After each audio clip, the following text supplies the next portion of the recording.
Qualquer um sabe que uma obra de engenharia como esse viaduto necessita de muitos conhecimentos tecnológicos para ser construída. Os engenheiros têm que prever, inclusive, que com o calor os materiais se dilatam. Por isso, grandes estruturas de concreto, como prédios, viadutos e pontes, necessitam ser construídas com pequenos vãos e folgas entre as lajes, para que elas possam se acomodar nos dias muito quentes. Esse efeito de dilatação com o calor tem o nome de dilatação térmica, e é exatamente esses cálculos de dilatação que você vai ver na teleaula de hoje. Nessa teleaula, você vai ver quais são os principais tipos de dilatação térmica e como calcular a dilatação para conseguir um encaixe com ajuste forçado.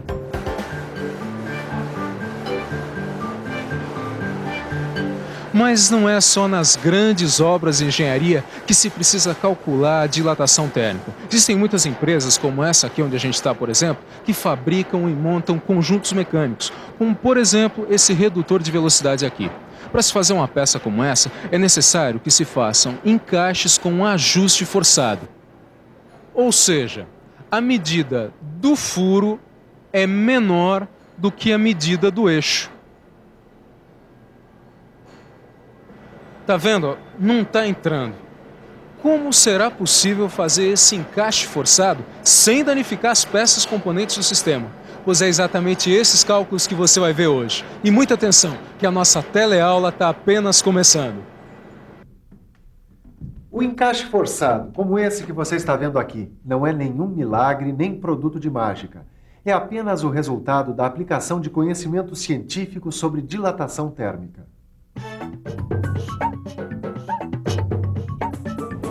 Dilatação, aumento de dimensões, aumento do volume. Térmico, algo relativo ao calor. Isso mesmo. Dilatação térmica é o aumento das dimensões, isso é, do tamanho que os materiais apresentam quando são submetidos ao aumento da temperatura. E você sabe por que isso acontece? Quando ocorre o aumento da temperatura, os átomos que formam a estrutura dos materiais começam a se agitar mais e mais. Com isso, vão ocupando mais espaço. Esse fenômeno causa a dilatação do metal submetido ao calor. Tito, dá um pulinho aqui. É legal. Calor. Isso aqui tá uma estufa, gente. Ei, que coisa, mas... E aí, mestre Silva, o que manda? Ô, Tito, é o seguinte, a gente vai começar a trabalhar com redutores de velocidade. Você já trabalhou com isso? Bom, eu não. Mas eu sei que tem que calcular a dilatação térmica. Já é um bom começo. O que mais você sabe? Bom, eu sei que quando a gente aquece os materiais, eles se dilatam. E de vez em quando até empenam. Mais ou menos igual essa janela aí. Mas tem uma coisa que é muito importante de saber sobre a dilatação térmica. Presta atenção. Quando o material se dilata, essa dilatação acontece em 3 direções. Na direção do comprimento, na direção da largura e na direção da altura. Se você considera essas 3 direções ou dimensões ao mesmo tempo, a dilatação é chamada de volumétrica. Mas se você considera apenas 2 dimensões, a dilatação é chamada de superficial. E por fim, se você considera apenas uma dimensão, a dilatação é chamada de linear. Volumétrica, superficial e linear. A dilatação pode ser considerada dessas 3 maneiras, mas dá só uma olhadinha nesses materiais aqui. Existem diversos tipos de materiais: o alumínio, a porcelana, o vidro, o cobre e o chumbo. Será que todos esses materiais dilatam da mesma maneira? Se você pensou que cada material tem uma dilatação diferente, você está certo. Na verdade, cada material aumenta suas dimensões de uma forma diferente. A variação de tamanho que o alumínio vai sofrer é diferente da variação de tamanho do vidro, mesmo quando aquecidos à mesma temperatura. Essa variação de tamanho que os materiais têm quando aquecidos depende de uma constante, característica de cada material. Essa constante é conhecida por coeficiente de dilatação térmica. Esse coeficiente é que vai ajudar na hora de fazer os cálculos de dilatação térmica. Ele é representado pela letra grega alfa. Esses coeficientes de dilatação linear dos diversos materiais você encontra numa tabela como essa aqui. Como você pode ver, cada tipo de material está listado à esquerda e possui um coeficiente de dilatação linear próprio.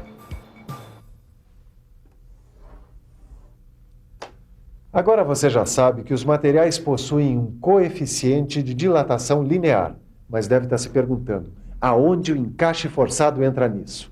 Na verdade, é uma questão simples. Digamos que eu queira fazer um ajuste forçado entre essas duas peças de aço, uma coroa e esse eixo aqui. Sabemos que o aço muda suas dimensões quando aquecido. Para fazer o ajuste forçado, é necessário aquecer a peça fêmea, ou a que possui furo, no caso a coroa, que assim se dilatará. Enquanto a peça estiver quente, você monta a coroa no eixo.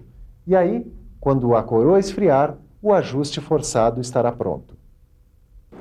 Ah, agora eu entendi o processo. Mas como é que eu vou saber qual a variação de temperatura que eu tenho que aquecer a peça?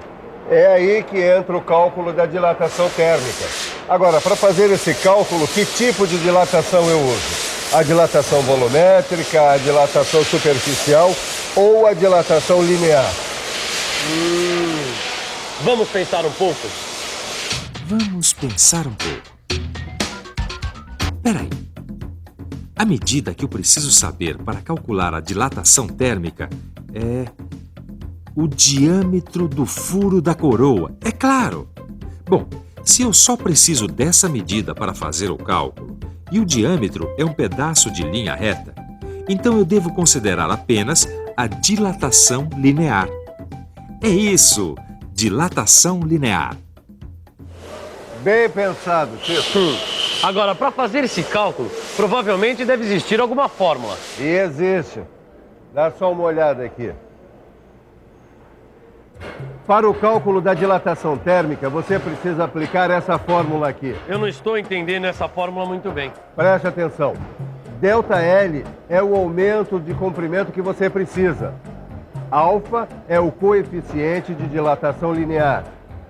LI é a medida inicial que você tinha, ou seja, o diâmetro do furo da coroa. Finalmente, ΔT é a variação da temperatura. Quer dizer que sempre que eu quiser calcular o aumento do comprimento de uma peça, eu utilizo essa fórmula? Sim, com ela você vai poder calcular aproximadamente qual o aumento do diâmetro que você precisa para encaixar a coroa no eixo. Vamos supor que você tenha que montar esse conjunto aqui. O diâmetro da coroa deve ser 0,05 milímetros menor que o diâmetro do eixo onde ela será montada. O seu problema é saber a quantos graus a coroa deve ser aquecida para obter o encaixe com o aperto desejado. Você sabe que vai ter que usar a fórmula que acabou de aprender. E sabe também que a peça a ser aquecida é a coroa, que tem o furo. Então você deve analisar com cuidado as medidas da peça. A medida disponível é o diâmetro do eixo, que é de 50 milímetros. Só que a medida que você precisa para fazer o cálculo é o diâmetro do furo da coroa. Mas o diâmetro do furo da coroa é 0,05 milímetros menor que o diâmetro do eixo. Então, a medida necessária é o diâmetro do eixo menos 0,05 milímetros. Ora, se o eixo é de 50 milímetros e a diferença do diâmetro da coroa é de 0,05 milímetros, então a medida necessária é 49,95 milímetros. Para saber qual é o coeficiente de dilatação do aço, é só verificar na tabela que você já conhece. E o valor de alfa é 0,000012. Por último, você tem que ΔL, ou o aumento do diâmetro, é de 0,05 milímetros. Então nós já temos os elementos que precisamos para calcular ΔT, que é a variação da temperatura. Agora, é só substituir os valores na fórmula que você aprendeu ainda há pouco. Nós temos 0,05 igual a 0,000012 vezes 49,95 vezes ΔT. Mas em matemática, uma fórmula pode ser reescrita para se descobrir o valor que falta. Para isso, é preciso isolar o elemento cujo valor não se conhece. Isola-se o elemento desconhecido. Então fica ΔT igual a 0,05 dividido pelo produto de 0,000012 por 49,95.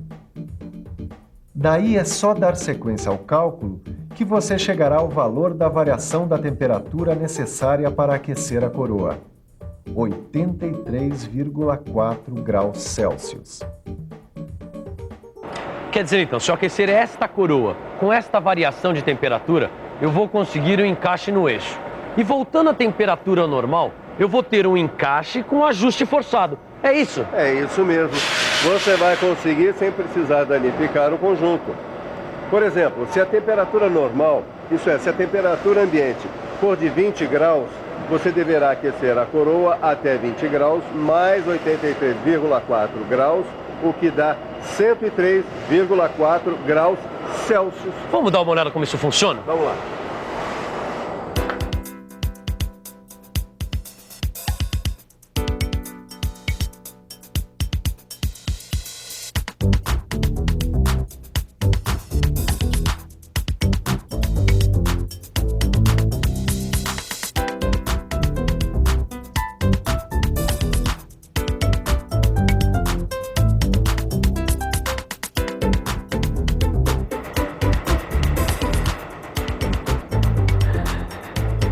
Que beleza, eu adoro aprender coisas novas. Com certeza você também recebeu muitas informações novas. Portanto, essa é a hora para uma boa revisão. E atenção, se liga aí que é hora da revisão. Na teleaula de hoje, você viu que os materiais, quando aquecidos, sofrem uma dilatação térmica. Aprendeu também que a dilatação térmica ocorre sempre em 3 dimensões: no comprimento, na largura e na altura. E que a dilatação pode ser volumétrica, superficial ou linear. Viu que cada material aumenta suas dimensões quando aquecido e que essa variação de tamanho depende de uma constante característica do material chamada coeficiente de dilatação térmica. E aprendeu a fórmula para calcular a temperatura adequada para obter a dilatação necessária para a montagem do conjunto mecânico. Na nossa teleaula de hoje, você viu que os materiais dilatam com o calor, mas para dilatar o seu conhecimento, só mesmo mergulhando de cabeça no seu livro de estudos. Lá você vai encontrar uma série de exercícios para ajudar você a aprofundar ainda mais tudo o que você aprendeu aqui hoje. Até mais, tchau!